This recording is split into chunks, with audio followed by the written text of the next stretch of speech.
நீலகிரி மாவட்டத்தில் பெய்த கனமழையால் பல்வேறு கிராமங்களை தண்ணீர் சூழ்ந்ததுடன் மரங்கள் ஆங்காங்கே முறிந்து விழுந்தன.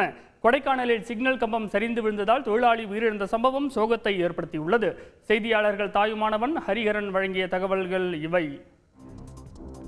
கேரளா மற்றும் தமிழகத்தின் மேற்கு தொடர்ச்சி மலை பகுதியில் தென்மேற்கு பருவமழை தீவிரமடைந்துள்ளதால் நீலகிரி மாவட்டம் கூடலூர், பந்தலூர், உதகை உள்ளிட்ட பகுதிகளில் கனமழை கொட்டி தீர்த்தது. இதனால் தொரப்பள்ளி ஆற்றில் வெள்ளப்பெருக்கு ஏற்பட்டு இருவயல், தேன்வயல், குளில் வயல் கிராமங்களை தண்ணீர் சூழ்ந்தது. பல்வேறு பகுதிகளில் மரங்கள் முறிந்து விழுந்ததால் போக்குவரத்து துண்டிக்கப்பட்டு பொதுமக்களின் இயல்பு வாழ்க்கை பாதிக்கப்பட்டு உள்ளது.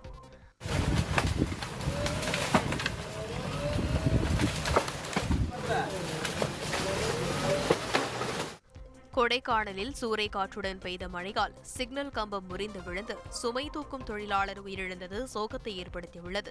இந்த சம்பவம் குறித்து கொடைக்கானலைச் சேர்ந்த அப்பாஸ் ஜெசிந்தா கூறுகையில், ஒவ்வொரு ஆண்டுமே இந்த மாதிரி ஒரு நேரங்களில் பல சிக்கலை இங்கே ஊர் மக்கள் சுற்றுலா பயணிகள் சந்திக்கிற மாதிரி இருக்கு. பயன்பாட்டில் இல்லாத தூண்கள் மற்றும் அந்நிய மரங்களால் இருக்கக்கூடிய சாலையோர பகுதிகள் எல்லாமே ஒரு ஆபத்து விளைவிக்கக்கூடியதா இருக்கு. இன்னைக்கு ஒரு உயிரே போயிடுச்சு, இனி அதை ஒன்றும் பண்ண முடியாது. இனிமேல் பெரிய இழப்புகள் நடக்காம இருக்கணும்னா தயவு செய்து இந்த விழுகிற மாதிரி இருக்க மரங்கள், போஸ்ட் மரம் இதெல்லாம் தயவு செய்து அகற்றும்படி தயவு கூர்ந்து அரசாங்கத்திடம் கேட்டுக்கிறோம். மேற்கு தொடர்ச்சி மலைப்பகுதியில் பெய்து வரும் கனமழையால் தென்காசி குற்றாலம் அருவியில் வெள்ளம் ஆர்ப்பரித்து கொட்டுவதால் சுற்றுலா பயணிகள் குளிக்க தடை விதிக்கப்பட்டு உள்ளது.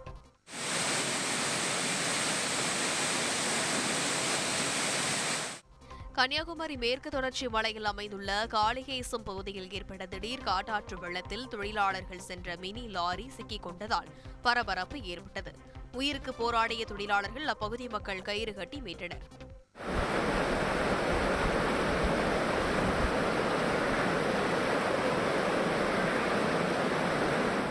கேரளாவிலும் கனமழை பெய்து வரும் சூழலில் ஜூன் 28ஆம் தேதி வரை மூணாறு, இடுக்கி உள்ளிட்ட சுற்றுலா தலங்களுக்கு செல்வதை தவிர்க்குமாறு தமிழ்நாடு வெதர்மேன் பிரதீப் ஜான் அறிவுறுத்தியுள்ளார்.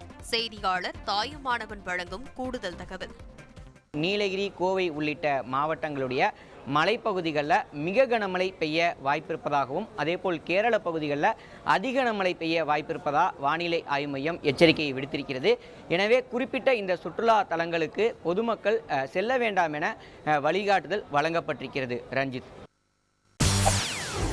செய்திகளை உடனுக்குடன் தெரிந்து கொள்ள உடனே சப்ஸ்கிரைப் பண்ணுங்க.